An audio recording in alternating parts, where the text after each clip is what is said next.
Experts and environmentalists are warning of devastating environmental consequences after an oil tanker and a cargo ship crashed in the North Sea.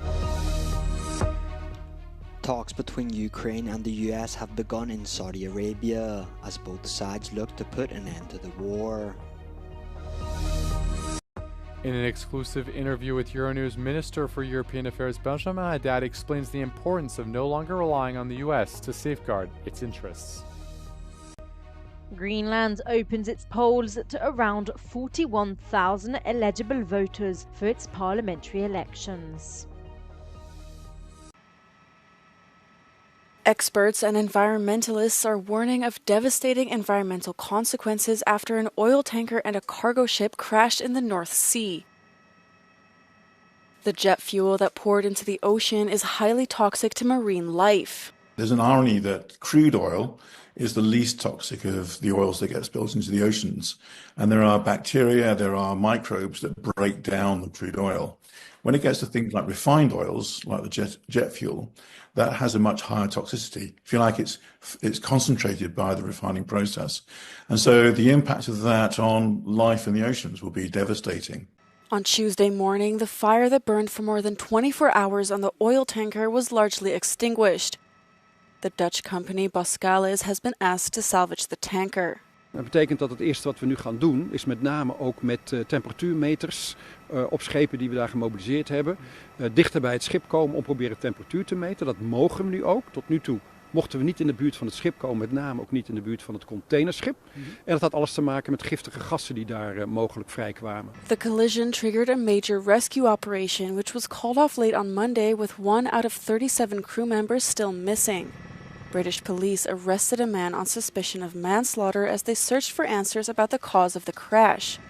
An investigation into the crash is being led by the US and Portugal, the countries where the vessels are flagged. Talks between Ukraine and the United States on how to end Kyiv's 3-year war with Russia have started in Saudi Arabia. A senior Ukrainian delegation have met with the US's top diplomats in the Red Sea port city of Jeddah. The talks offer an opportunity for Kyiv to repair its relationship with the Trump administration after an unprecedented argument erupted between Zelensky and the US president last month. Ukraine needs to persuade Washington to end the subsequent US suspension of military aid, with officials indicating it is ready to sign a critical minerals deal.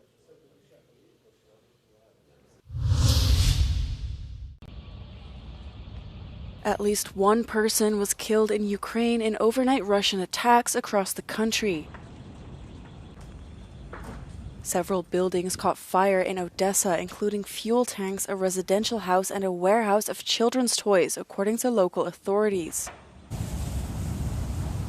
More than 100 firefighters, paramedics, volunteers, and members of the National Guard were deployed to deal with the aftermath, the State Emergency Service of Ukraine said. In Kherson, a 40-year-old cyclist was injured in a Russian drone strike on Tuesday morning, a day after the Russian army shelled 2 high-rise buildings in the city. People were also injured in Russian strikes on Kharkiv, Sumy, and Zaporizhia. In the same night, Ukraine also launched a massive attack on Moscow, killing 2 people, according to the regional governor. Among lots of statements regarding Ukraine by Donald Trump, there was one that really stood out and crossed red lines for the Ukrainians. It was when Donald Trump said that Ukraine should not have started the war. I came here to Bucha, the area that was the first to see and to witness Russian atrocities during 1 month of occupation. And while the buildings here in Bucha have been rebuilt and the streets are now looking completely different compared to March 2022, the wounds of the people have not healed. Це у нас тимчасовий монумент, його до Дня Незалежності в 23-му. –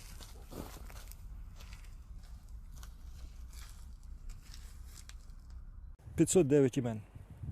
509 мирних людей, які загинули тут не від бойових дій, а під час окупації. Ми ще не говорили про зґвалтування, пограбування, про викрадення дітей. Для росіян переговори – це не спосіб знайти мир. Це спосіб добитися того, що ти не можеш добитися зброєю. Росіяни хотіли за 3 дні взяти Київ, їм це не вдалося. За допомогою Трампа, переговорів і тому подібне, вони намагаються окупувати Україну якимсь іншим методом. Тут питання справедливості.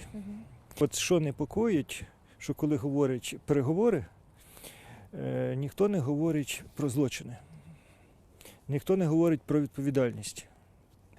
Але все-таки зможуть реально дивитися на те, що... Будь ласка. Зеленський може підписувати все, що завгодно. Можуть бути пункти, те, що приймуть, дуже хороші. Питання інше. Чи це примусить Путіна перестати стріляти? Українці розуміють слово «мир», коли їх не вбивають, коли є справедливість, коли за злочини злочинці відповідають. Це є мир. З точки зору Путіна, я так думаю, що мир – це приблизно так, коли точно вже не стріляють, тому що з нашого боку вже в живих нікого немає. Залишилася територія.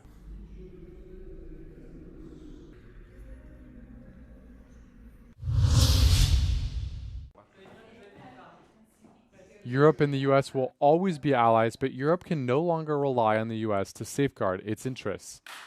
In an interview with Euronews, Benjamin Haddad, the French Minister for European Affairs, says President Trump's decision to cut military aid to Ukraine could harm US interests. I think they go against even the interest of the United States. How could it be in the interest of the United States to give a victory to Putin, to show capitulation in Ukraine? What kind of message would that send to China and to other competitors? President Trump talks about peace through strength. This is something that we share. Indeed, as I just said, the only way to put an end to this war is precisely through strength, through pressure on the aggressor, Russia, not pressure on the victim. The minister also stressed the importance of providing Ukraine with the security guarantees necessary to ensure a lasting ceasefire. He believes that for this to happen, Europe will have to assume its own responsibilities. This is why we also announced continuous support militarily for Ukraine at the last European Council, and make sure that tomorrow, when we have a ceasefire, it's not just a parenthesis, a break of a couple of years that Russia uses to rearm and reattack Ukraine, but it's real, just, and lasting peace. Following last week's summit, Haddad sees this moment as a chance to invest in European defense and guarantee greater military independence. If you have American components, and Americans decide that they can't do deep strike to be able to defend themselves against Russian targets, they can control the use, even though the European countries that will want Ukrainians to be able to do so have agreed to it. You can watch the full interview on the Europe Conversation this Thursday.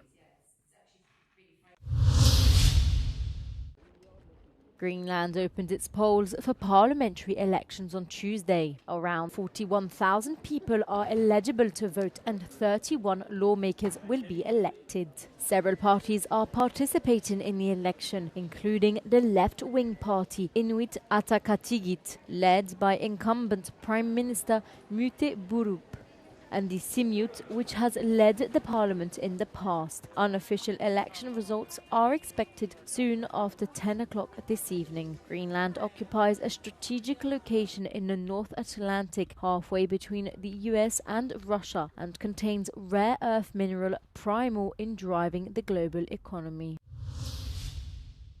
Former Philippines President Rodrigo Duterte has been arrested by the police in connection with a case of crimes against humanity. Duterte was arrested at Manila's airport on Tuesday on the order of the International Criminal Court, ICC, after arriving from Hong Kong. The surprise arrest sparked a commotion at the airport where lawyers and aides of the former president loudly protested.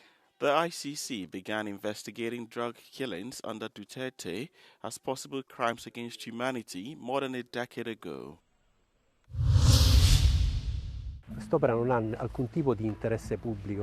Siamo delle persone che occupano uno spazio e che devono liberarlo senza fare tante storie. Il progetto è in contraddizione fortissima con lo sviluppo green. Di costruire un ponte sullo stretto di Messina tra Sicilia e Calabria in Italia se ne parlava già in epoca romana. Eppure il ponte sullo stretto non è mai andato oltre a una fase progettuale. Quest'anno il governo di Giorgia Meloni assicura che il maxi cantiere partirà grazie anche ai finanziamenti europei. Troppo caro o tecnicamente troppo complesso ha fatto parte dell'agenda politica dei governi italiani dagli anni 60. Il ponte sullo stretto è uno dei progetti infrastrutturali più cari e controversi al mondo. Vediamo perché in questo episodio di European Stories.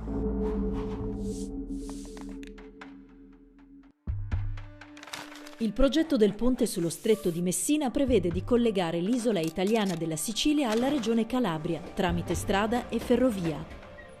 Con i suoi 3.300 metri di campata centrale potrebbe essere il ponte sospeso più lungo al mondo. Sarebbe anche un elemento importante del corridoio scandinavo-mediterraneo dell'Unione Europea, un'arteria che collegherà l'Europa da nord a sud per facilitare lo spostamento di persone e merci.